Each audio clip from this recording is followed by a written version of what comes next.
बहुत पुराने समय की बात है। चंद्रपुर नामक गांव में किशन नाम का एक लकड़हारा रहा करता था। वह बहुत गरीब था। सामान के नाम पर उसके पास एक टूटी फूटी कुल्हाड़ी और जानवरों के नाम पर एक मरियल, लंगड़ा घोड़ा और एक गधा था। किसी तरह वह अपनी इकलौती बेटी रिया के साथ अपना बुढ़ापा गुजार रहा था। एक दिन लकड़हारे ने अपने लंगड़े मरियल घोड़े पर लकड़ी का गट्ठर लादा और अपनी बेटी से बोला, बेटी, मैं राजगढ़ बाजार जा रहा हूं। शाम तक लौट कर आऊंगा। यदि मेरी सारी लकड़ियां बिक गईं, तो तुम्हारे लिए कोई सुंदर सी वस्तु जरूर ले आऊंगा। आपकी इच्छा पूरी हो बापू, पर जरा सावधान रहना, क्योंकि बाजार में बहुत सारे मनहूस लोग होते हैं। वहाँ कुछ लोग पैसा बनाते हैं और कुछ लूटे जाते हैं। लकड़ी बेचकर जल्दी से घर लौट आना। मैं खाना बनाकर आपका इंतजार करूंगी। ठीक है बेटी, मैं तुम्हारी बात का ध्यान रखूंगा। अब मैं चलता हूं। लकड़हारा लंगड़े व मरियल घोड़े को लेकर बाजार की ओर रवाना हो गया। कुछ देर बाद बाजार में पहुंचकर एक तरफ खड़ा हो गया और ग्राहकों को आवाज लगाने लगा, लकड़ियां ले लो, सूखी सूखी लकड़ियां ले लो। काफी देर के बाद एक धनी आदमी वीरेंद्र की दृष्टि उस लकड़हारे के ऊपर पड़ी। अरे वाह, इस फटीचर बूढ़े को तो आसानी से ठगा जा सकता है। वैसे भी ये शक्ल से ही जन्मजात मूर्ख लगता है। ये सोचकर वह धनी आदमी लकड़हारे के पास पहुंचकर बोला, ए लकड़ी वाले, सारी लकड़ियां बेचनी है क्या? बिल्कुल बेचनी है हुजूर। लेकिन कीमत क्या दोगे? तुम ही बताओ क्या कीमत चाहते हो। 2 चांदी के सिक्के का सौदा महंगा है। खैर, क्या तुम लकड़ियां जिस हालत में हैं उसी हालत में बेचोगे? बेच दूंगा हुजूर। भला इसमें मुझे क्या एतराज हो सकता है। तब ठीक है, ये लो चांदी के 2 सिक्के और अपने मरियल घोड़े को लेकर जल्दी से मेरे पीछे पीछे चलो। बहुत अच्छा हुजूर, ठीक है, चलिए। सिक्का लेने के बाद लकड़हारा किशन अपने घोड़े को लेकर धनी के पीछे चल पड़ा। बड़ी किस्मत से आज कमाई अच्छी हुई है, ये सोचते हुए धनी के पीछे चला जा रहा था। कुछ देर बाद धनी लकड़हारे को लेकर अपने घर कनकपुरी हवेली पहुंचा। लकड़ियां यहीं छोड़ दो और तुम जाओ। अब जैसी हुजूर की आज्ञा, कहकर लकड़हारे ने जैसे ही घोड़े से लकड़ियां उतारने की कोशिश की, तब वीरेंद्र बोला, लकड़हारे, रुक जाओ, ये तुम क्या कर रहे हो? हुजूर, मैं तो घोड़े से लकड़ी उतार रहा था ताकि घोड़े को ले जा सकूं। अरे बदमाश, क्या तुझे सौदे की शर्त याद नहीं जो तूने लकड़ियां बेचते समय मुझसे मंजूर की थी? कैसी शर्त हुजूर? मैं कुछ समझा नहीं। मैंने तो आपको 2 चांदी के सिक्के के बदले सारी लकड़ियां बेची हैं। सारी लकड़ियां ही नहीं, बल्कि सिक्के के बदले तूने मुझे अपना घोड़ा भी बेचा है। क्या तूने इस शर्त पर लकड़ियां बेचना स्वीकार नहीं किया था कि लकड़ियां जिस हालात में हैं उसी हालात में बेचेगा? वीरेंद्र की बात सुनकर किशन के होश उड़ गए। हुजूर, आप यह क्या कह रहे हैं? शर्त के मुताबिक अब यह घोड़ा मेरा है। तुझे अपनी कीमत मिल चुकी है, इसलिए तू यहां से चलता बन। नहीं नहीं, ऐसा मत कहिए हुजूर। मैं गरीब आदमी बर्बाद हो जाऊंगा। लकड़हारा बहुत गिड़गिड़ाया, लेकिन धनी ने उसकी एक ना सुनी, बल्कि उसने आसपास के लोगों को भी इकट्ठा कर लिया। देख लो भाइयों, इस लकड़हारे की चालाकी। पहले सौदा किया और अब मुकर रहा है और सीना जोरी कर रहा है। क्या यह रहम करने योग्य है? नहीं नहीं, बिल्कुल नहीं। फिर इस गुस्ताख के साथ क्या व्यवहार करना चाहिए? भैया मेरी मानो तो इसे सरपंच कैलाश जी के पास ले चलो। हाँ हाँ, यही ठीक रहेगा। लोगों के कहने पर धनी व्यक्ति लकड़हारे को सरपंच जी के पास ले गया, जो कि उस धनी का घनिष्ठ मित्र था, और उसने सरपंच को सारा किस्सा सुनाया। सारी बात सुनकर सरपंच जी ने अपने मित्र के पक्ष में ही फैसला सुनाया। लकड़हारे को अपने सामान की पूरी कीमत मिल चुकी है और उसने ग्राहक की शर्त मानी है, इसलिए दोष इसी का है। अब घोड़े पर उसका कोई अधिकार नहीं है। ओह, यहां भी मुझे न्याय नहीं मिला। बेचारा किशन अपने जले नसीब पर आंसू बहाता हुआ जब अपने घर पहुंचा तो बापू, ये क्या? तुम्हारी आंखों में आंसू कैसे? सब ठीक तो है ना? क्या बताऊं बेटी, हमारे तो भाग्य ही फूटे हैं। वैसे ही मेरे पास धन के रूप में कुछ नहीं था। आज हमारा लंगड़ा घोड़ा भी हाथ से निकल गया। किशन ने सारी आप बीती रिया को सुनाई। सारी बातें सुनकर रिया ने अपने पिता की हिम्मत बढ़ाते हुए कहा, तुम जरा भी चिंतित मत हो बापू, सब ठीक हो जाएगा। भगवान के घर देर है पर अंधेर नहीं। उसके बाद खाना खाकर दोनों बाप बेटी सो गए। लेकिन सुबह दुख के कारण किशन चारपाई से उठ न सका। अपने पिता की हालत देखकर रिया बोली, बापू, तुम्हारी तबीयत आज ठीक नहीं है, इसलिए आज मैं बाजार जा रही हूँ। शायद मेरी किस्मत तुमसे अच्छी निकले और मैं लकड़ी अच्छी कीमत पर बेच सकूं। जैसा तुम ठीक समझो बेटी, जाओ, मैं तुम्हारे लौटने की राह देखूंगा। बेटी रिया ने अपने गधे पर लकड़ी का गट्ठर लादा और बाजार की ओर रवाना हो गई। बेटी रिया ने अपने गधे पर लकड़ी का गट्ठर लादा और बाजार की ओर रवाना हो गई। यदि वह बेईमान धनी मुझे मिल गया तो मैं उसे छठी का दूध याद दिला दूंगी। थोड़ी देर में ही वह बाजार पहुंच जाती है। लकड़ी ले लो, सूखी सूखी लकड़ियां सस्ते में ले लो। उस रोज भी वह धनी आदमी किसी को ठगने के विचार से बाजार आया हुआ था। उसने लकड़ियां बेच रही रिया की ओर देखा। वाह भगवान, आज फिर से एक शिकार मेरे लिए भेज दिया। कल लंगड़ा घोड़ा मिला था, आज लकड़ियों के साथ पूरा गधा मिल जाएगा। इतना सोचकर धनी व्यक्ति रिया के पास पहुंचा। अरे लड़की, क्या अपनी लकड़ियां बेचनी है? क्या कीमत है इनकी? चांदी के 3 सिक्के हुजूर। महंगा सौदा है, क्या दाम कुछ कम नहीं करोगी? सौदा 4 सिक्कों में भी आपको महंगा नहीं पड़ेगा हुजूर। लकड़ियां बिल्कुल सूखी हैं, मंजूर हो तो बोलिए। यह लड़की तो बहुत सियानी लग रही है। खैर कोई बात नहीं, जल्दी इसकी सारी अक्लमंदी गायब हो जाएगी। वीरेंद्र सोच ही रहा था कि रिया बोल पड़ी। क्या सोचने लगे हुजूर? जल्दी बताइए, वरना मैं किसी दूसरे ग्राहक को आवाज दूं। ठीक है, मुझे 3 सिक्कों में सौदा मंजूर है, लेकिन यह लकड़ियां जिस हालत में हैं उसी हालत में बेचनी होंगी। क्या तुम्हें मंजूर है? वीरेंद्र की बात सुनकर चतुर रिया चौंक उठी। तो यह वही बेईमान धनी आदमी है। आज इसकी खैर नहीं, ऐसा बदला लूंगी कि जीवन भर याद रखेगा। रिया सोच ही रही थी कि तभी धनी बोल पड़ा। इजरेनिया, अरे लड़की, जवाब जल्दी दो, मेरे पास फालतू वक्त नहीं है। ठीक है हुजूर, बेच दूंगी, लेकिन मेरी भी एक शर्त है। वह यह कि आप भी मुझे पैसे उसी हालत में देंगे जिसमें वे होंगे। रिया की बात सुनकर धनी मन ही मन चौंक उठा, लेकिन फिर किसी विचार के आते ही मुस्कुराता हुआ बोला, ठीक है, मुझे तुम्हारी शर्त मंजूर है। देर न करके अपने गधे को मेरे पीछे पीछे लेकर चलो। रिया भी अपनी गधे को सेठ के पीछे पीछे लेकर चलने लगी। बेईमान कहीं का, अपने आप को बड़ा होशियार समझ रहा है। जब वास्तविकता सामने आएगी तो खून के आंसू रोएगा। रिया सोचते हुए धनी के घर पहुंच गई। हुजूर, लकड़ियां कहाँ रखूं? अरे मूर्ख लड़की, तूने क्या सौदा किया था? शर्त भूल गई क्या? मैं याद दिलाऊंगा अभी। गधा बांधे देती हूँ।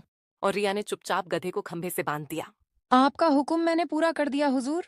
लाइए, अब मुझे भी मेरी कीमत दे दीजिए। जरूर जरूर, लो संभालो अपने सौदे के 3 सिक्के। ठहरो हुजूर, ये आप क्या कर रहे हैं? सौदे के हिसाब से आपने लकड़ियां जिस हालत में थीं उसी हालत में खरीदी, और लकड़ियों के साथ साथ मेरा गधा भी आपको मिल गया। लेकिन आपने मुझसे भी तो यह वादा किया था कि आप पैसे उसी हालात में देंगे जिस हालात में वे होंगे। इसलिए इस समय वे आपके एक हाथ के साथ हैं। अतः आप सिक्कों के साथ साथ अपना एक हाथ भी मुझे दीजिए, और शर्त और सौदे के मुताबिक आपको ऐसा करना ही होगा। लाए, सिक्कों के साथ अपना एक हाथ भी दीजिए। रिया की बात सुनकर धनी के होश उड़ गए। क्या बक रही है लड़की? तुम्हारी यह मजाल? मैं कहता हूं निकल जाओ मेरे घर से। बक नहीं रही सेठ जी, बल्कि न्याय की बात कर रही हूँ। आपको सिक्कों के साथ अपना एक हाथ भी देना होगा। तुम्हारी यह मजाल? मैं कहता हूं निकल जाओ मेरे घर से। ऐसे नहीं सेठ जी, अब तो मैं यहाँ से अपना हक लेकर ही जाऊंगी। और रिया जोर जोर से चिल्लाने लगी। अरे सुनो सुनो भाइयों बहनों, मेरी बात सुनो। मुझे इस बेईमान सेठ से न्याय दिलवाओ। ओह भगवान, यहां तो लेने के देने पड़ गए। अरे बेटी, सुनो तो, मेरी बात तो सुनो। अब तो मैं सिर्फ एक ही शर्त पर आपकी बात सुन सकती हूँ सेठ जी, कि आप पहले अपना एक हाथ काट कर दीजिए। अरे बेटी, हाथ के बदले मैं तुम्हें एक घोड़ा, तुम्हारा गधा, सारी लकड़ियां और इन सब के साथ 4-4 चांदी के सिक्के भी देने को तैयार हूं।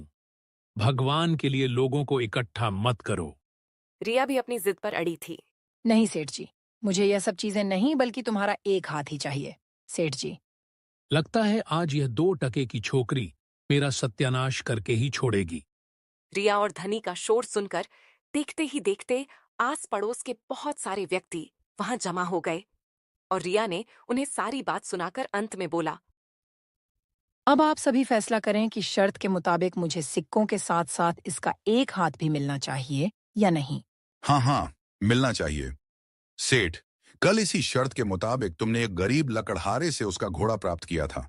आज तुम्हें भी अपने हाथ को इस लड़की को देना होगा। बिल्कुल देना होगा, वरना हम तुम्हें जबरदस्ती सरपंच जी के पास ले चलेंगे। क्यों भाइयों? हाँ हाँ, हम भी साथ चलेंगे।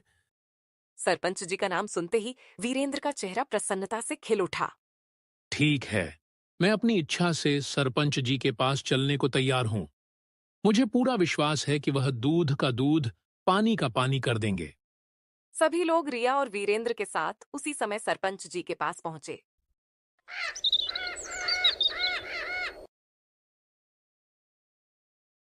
जो वीरेंद्र का घनिष्ठ मित्र था और इस बात की किसी को खबर नहीं थी, लेकिन वह भी सारा किस्सा सुनकर उलझन में पड़ गया। यदि मैं मित्र का पक्ष लेता हूं तो सारे लोग मुझे अधर्मी और न्यायहीन समझेंगे, और यह बात महाराज तक पहुंच गई तो मेरी खैर नहीं। सच में सरपंच इतना सोच ही रहा था कि रिया बोल पड़ी, मुझे गरीब के साथ न्याय कीजिए हुजूर, और मुझे मेरा हक दिलवाइए। सारी बात सुनकर हम इस नतीजे पर पहुंचे हैं कि दोषी यह वीरेंद्र ही है और तुम्हारी मांग जायज है। लेकिन बेटी, तुम एक इंसान का हाथ लेकर क्या करोगी? यदि मेरी मानो तो हाथ के बदले जो कुछ भी वीरेंद्र दे रहा है उसके अतिरिक्त 5 चांदी के सिक्के और ले लो। नहीं सरपंच साहब, मुझे तो शर्त के मुताबिक इसका एक हाथ ही चाहिए। सरपंच ने रिया को बहुत समझाया। तब ठीक है हुजूर, यदि आप कहते हैं तो मैं 50 सोने के सिक्कों के बदले अपना दावा वापस ले सकती हूँ। वीरेंद्र रिया की बात सुनते ही बोल पड़ा, नहीं हुजूर, मैं इसकी यह मांग स्वीकार नहीं कर सकता। यह कीमत बहुत ज्यादा है। हुजूर, यदि यह कीमत इसके एक हाथ से ज्यादा है तो मुझे एक हाथ ही स्वीकार है। कृपया आप देर न करके इसका एक हाथ काटकर मुझे दिलवाइए। मेरे घर में मेरे बापू मेरा इंतजार कर रहे होंगे। बेचारा सरपंच जी अपने मित्र के बचाव के लिए कुछ नहीं कर पाया। वह मौका ही ऐसा था कि उसे मजबूरन वीरेंद्र से कहना पड़ा, सेठ, कसूर तुम्हारा है। शर्त के मुताबिक अपना हाथ काटकर 2 या फिर 50 सोने के सिक्के, यही हमारा फैसला है। सरपंच का फैसला सुनकर वीरेंद्र के पैरों तले धरती खिसक गई, लेकिन मरता क्या न करता, उसे रिया द्वारा मांगा गया धन देना ही पड़ा। ले, चतुर लड़की, ये 50 सोने के सिक्के, लेकिन यह मत समझना कि तू मुझसे ज्यादा चतुर है। सेठ जी, सच्चाई तो यह है कि मैं आपसे ज्यादा चतुर हूँ। विश्वास ना हो तो आजमा कर देख लो। रिया की बात सुनकर वीरेंद्र के दिमाग में एक विचार आया। चिड़िया स्वयं ही जाल में फंसने को तैयार है, क्यों ना दूसरी चाल चलकर अपनी 50 स्वर्ण मुद्राएं वापस ले ली जाएं? कुछ पल सोचकर वीरेंद्र बोल पड़ा, अरे बेवकूफ लड़की, यदि तुझे अपनी चतुराई पर इतना भरोसा है तो लगा ले एक शर्त। हम दोनों सबके सामने एक एक अविश्वसनीय किस्सा सुनाते हैं। जिसका किस्सा झूठा और बेहतर माना जाएगा वही जीतेगा। मैं 500 सोने के सिक्के दांव पर लगाता हूं। बदले में तुझे 50 सोने के सिक्के ही लगाने होंगे। रिया भी सेठ की बात सुनकर तुरंत बोल पड़ी, ठीक है सेठ जी, मुझे मंजूर है, लेकिन 2 शर्त तुम्हें और भी याद रखनी है। एक तो यह कि हम दोनों में से कोई भी एक दूसरे को झूठा नहीं कहेगा। दूसरी है कि यहाँ मौजूद किसी भी व्यक्ति ने यह कह दिया कि यह किस्सा सच है तो फौरन वह हारा हुआ माना जाएगा। अब बोल, तू तैयार है? मैं इन दोनों शर्तों पर भी आपसे चतुराई का मुकाबला करने के लिए तैयार हूँ सेठ जी। उनके इस मुकाबले के बारे में सुनकर सरपंच जी भी अपने मन की प्रसन्नता को छुपाता हुआ तुरंत बोल उठा, मैं और गांव वाले तुम दोनों के बीच फैसला करने को तैयार है। अपना किस्सा सुनाओ। सरपंच का इशारा समझ वीरेंद्र मन ही मन प्रसन्न हो उठा और अपनी कहानी सुनाना शुरू कर देता है। एक बार मुझे अपने घर में मक्के के 2 दाने पड़े मिले। मैंने उन्हें खिड़की से बाहर फेंक दिया, लेकिन कुछ ही दिनों में उन दोनों से अंकुर फूट पड़ा। एक हफ्ते में ही मेरी खिड़की के सामने मक्के के पौधे इतने घने और ऊंचे पेड़ों के रूप में उग गए कि उसका एक जंगल सा बन गया। उस मक्के की जंगल में ऊंट सवार और घुड़सवार कोई भी जाता तो कई कई दिनों तक भटकते रहते। हे भगवान, यह कैसा घना मक्के का जंगल है, निकलने का रास्ता ही नहीं दिखाई देता। वीरेंद्र का किस्सा जारी था। एक बार ऐसा हुआ कि मेरी 10 बकरियां मक्के के जंगल में घुस गईं और सारी बकरियां गायब हो गईं। मैंने जंगल में घुसकर उन्हें कितना ढूंढा, पर बकरियों का नामो निशान तक न मिला। जब फसल का काटने का समय आया तो मेरे नौकरों ने फसल काट ली, लेकिन फिर भी मेरी खोई हुई बकरियां मुझे नहीं मिलीं। उसके बाद मैंने अपनी बकरियों का ख्याल ही छोड़ दिया। अपने लिए मन भर मक्के का आटा पिसवाकर मैंने बाकी मक्के अच्छे दाम पर बाजार में बेच दिया। जितने की बकरियां थीं, मक्के की फसल को बेचकर उससे 2 गुना मुनाफा हो गया। एक दिन मैंने अपनी पत्नी से कहा, अरे भाग्यवान, इतने दिन हो गए मक्के का आटा पिसाए हुए, लेकिन तुमने आज तक मुझे उसकी रोटियां नहीं खिलाईं। अजी, अभी बनाकर लाती हूं, लीजिए, पेट भरकर मक्के की रोटी और सरसों का साग खाइए। वाह, मजा ही आ गया। परंतु अभी मैंने 2 कौर खाए होंगे कि अचानक मेरे मुंह से बकरी की आवाज आने लगी और मैं पूरी तरह से घबरा उठा। हे भगवान! इससे पहले कि मैं या मेरी पत्नी कुछ समझ पाते, एक बकरी मेरे मुंह से निकलकर कूदी। पलक झपकते ही दूसरी, तीसरी और एक-एक करके पूरे 10 बकरियां मेरे मुंह से निकलकर सामने चलने लगीं। हाय रे दैया! ये क्या हो रहा है? अरे, ये तो हमारी मक्के की जंगल में खोई हुई 10 बकरियां हैं। बस यही मेरा किस्सा खत्म हुआ।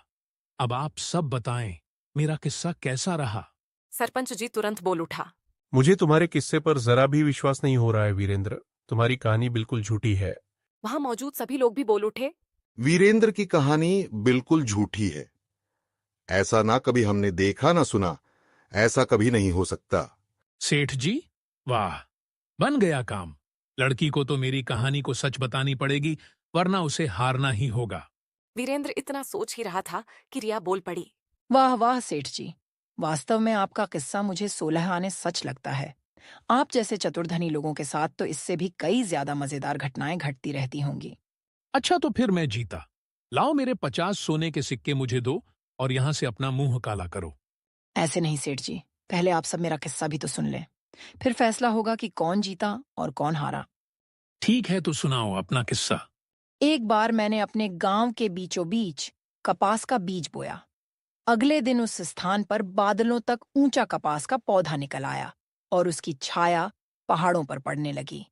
वाह, इस कपास के पेड़ ने तो इतनी गर्मी में भी पूरे गांव को अपनी छांव में रखा हुआ है। सच भाई, उस लड़की ने तो कमाल का पेड़ लगाया है। भगवान उसे खुश रखे।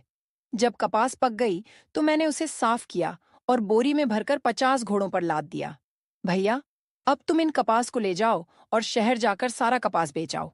मेरा बड़ा भाई अपने घोड़ों का कारवां लेकर शहर की ओर रवाना हो गया। मेरा भाई चला तो गया, लेकिन 5 साल तक मुझे उसकी कोई खबर नहीं मिल पाई। पता नहीं मेरे भैया के साथ क्या बीती होगी। अब किसको राखी बांधा करूंगी। लेकिन हुजूर, अभी कुछ ही दिन हुए मुझे उड़ती हुई खबर मिली कि रास्ते में किसी धनी आदमी ने उसे लूटकर मार डाला। रिया की कहानी सुन सरपंच समेत वहां के सारे आदमी चौंक पड़े। हाँ हुजूर, बड़ी बदकिस्मत हूं मैं। मैंने तो हत्यारे को ढूंढ पाने की आशा ही छोड़ दी थी, परंतु भाग्य ने मेरा साथ दिया और मुझे उस हत्यारे के बारे में मालूम चल ही गया। क्या? कौन है वह? वह खूनी, दरिंदा व बेईमान और कोई नहीं हुजूर, यही धनी व्यक्ति है जो सबके सामने खड़ा है। इसने अपने मक्के के जंगल में ही मेरे भाई की हत्या की थी। तभी सरपंच जी और अन्य लोग चिल्ला उठे। नहीं नहीं, हम तुम्हारी बात को किसी तरह सच नहीं मान सकते लड़की। हाँ हाँ हुजूर, इस लड़की की कहानी बिल्कुल झूठी मालूम पड़ती है। ऐसा कभी सच नहीं हो सकता हुजूर। यदि मेरी बात झूठ है तो सेठ जी से ही पूछ लीजिए। रिया की बात सुनकर बेचारे सेठ की आंखों के सामने अंधेरा छा गया।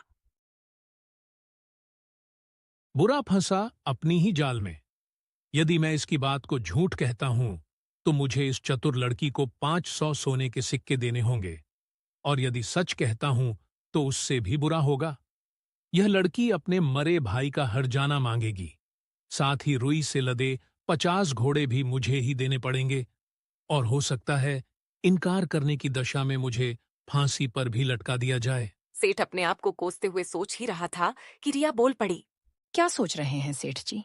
जल्दी कहिए, मैं झूठ बोल रही हूँ या फिर सच? रिया की कहानी जल्द ही सरपंच जी की समझ में आ गई।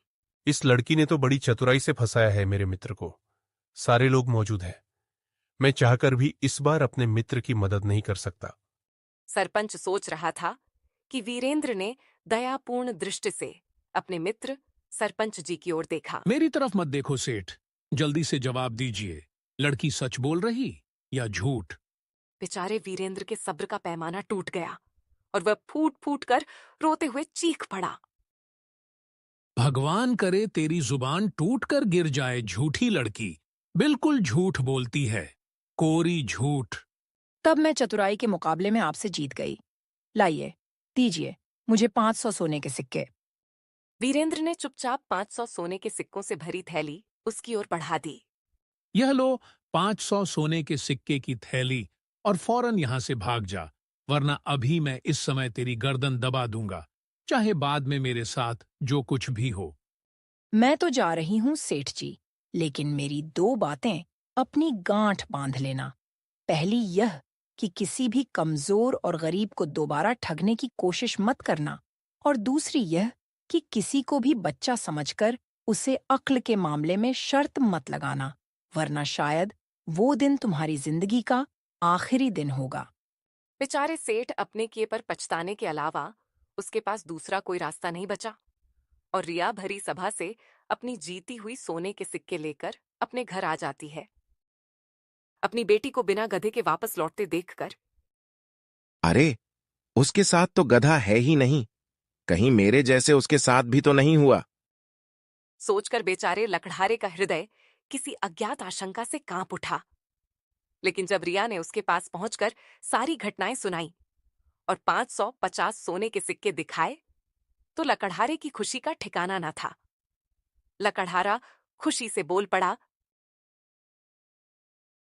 मेरी प्यारी बच्ची, मैं आज तक नहीं जान पाया था मेरी बेटी इतनी समझदार और बड़ी हो गई है। आपको ये कहानी कैसी लगी?